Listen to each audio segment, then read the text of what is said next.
rainy day, it's not a sunny day. All you've really left to do is pray.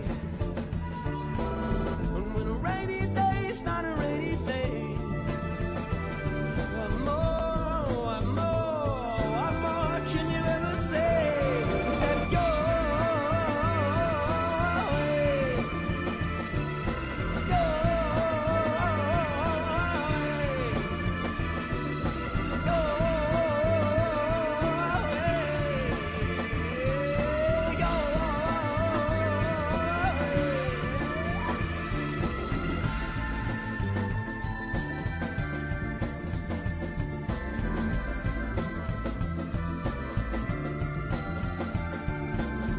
when I walk in the park, only renders darkness.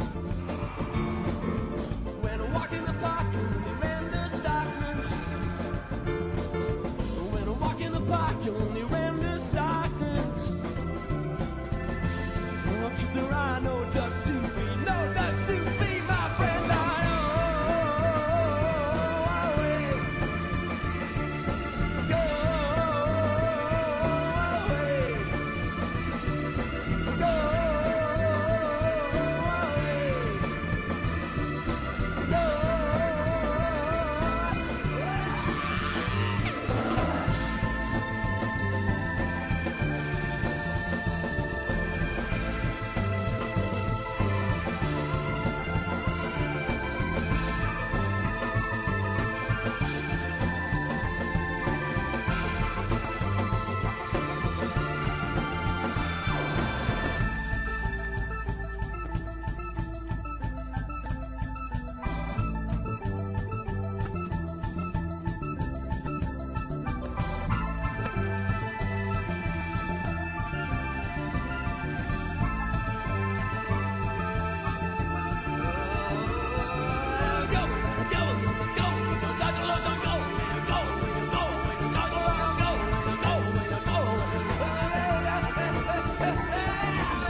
cannot love with both your hands.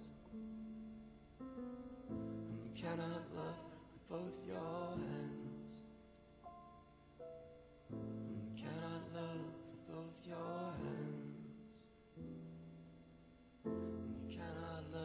both your hands. When you cannot love with both your hands. When you cannot love with both your hands.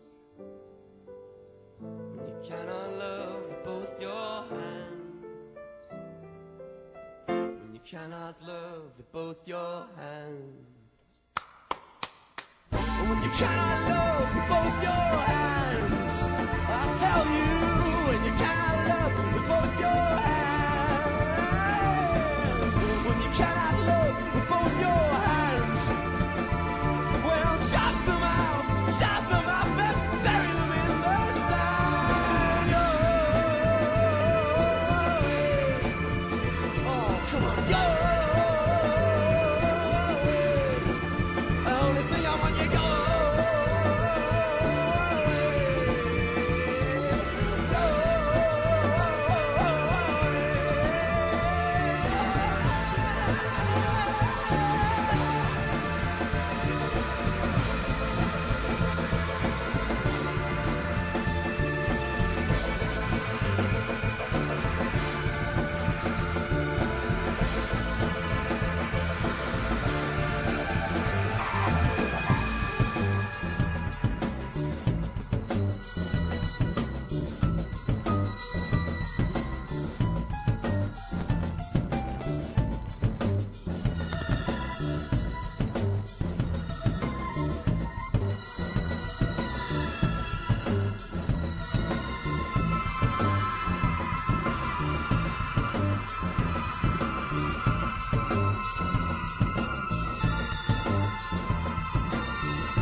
Morning becomes eclectic at 89.9 KCRW. I guess in studio, kicking things off with a set of 3 songs. It's the Guillemots. Once again, guys, welcome. Hello.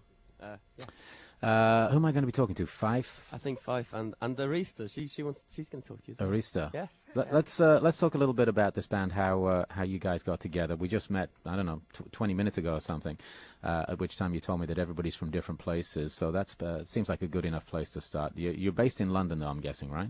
Yeah.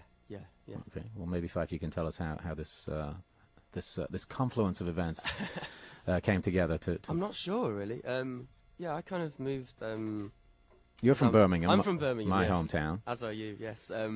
But yeah, I kind of I moved to London in search of not gold, just people to play music with. And yeah, and we kind of it took a long time to get the whole band together. I met Greg at a bizarre television program when his wife and my brother were doing sort of comedy stuff inside a cage. And other people were as well. It was all a bit strange, but It sounds like it. yeah. But we sort of got talking and found out we had mutual friends, and then it was lunchtime, and Greg went up to the buffet and had 3 plates, and I just thought that's the good foundation for a drummer.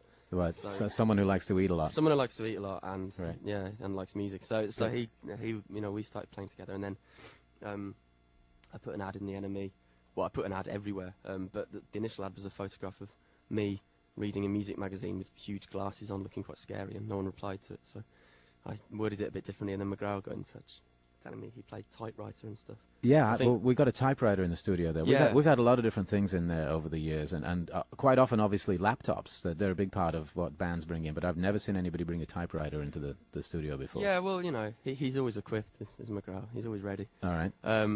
But yeah, so that was nice. And then we played together for a bit, but we needed a bass player, and I couldn't think of anyone. And then Arista, who I'd actually known for a few years, because we met when we lived in Cheltenham in England, and this weird guy, we sort of both met because he got a bunch of musicians together to soundtrack this kind of vision of utopia that he had. I don't really understand what it was all about, but anyway, we sort of met there and we stayed in touch, and then she moved to London, and I asked her to join the band. All right. So that completes the lineup, right? Yes. When was that? That was, well, Arista joined at about the end of 2004, I think. Were you already recording, or is that when the recording process started? Because I know that the CD that we have here, the US release, is actually a collection of a couple of early EPs, right? Yeah, the From the Cliffs is like a mini album. It's basically our first. Well, it's basically everything we've released so far in the UK. It's like our first EP, and then our last single, and a little 20-second bonus track, which is the intro to Trains to Brazil. So it's not really a bonus track. So when did you start recording? Tell us a little bit about how it's sort of gone from there to where we're at today. Obviously coming to the States and performing South by Southwest and in LA tonight as well. Setting up for what is an album, I guess, that's probably coming out a little later on this year. Yeah, we've just about finished recording our album. We hope and think. But yeah, I don't really think we understand how we've ended up in. I think we're all a bit bemused that we're in LA at the moment. It's nice. Tell us a little bit about how the music has evolved with this band, because there's a lot of different stuff going on in there, apart from typewriters. Yeah, I mean, the thing is, like, that was the thing.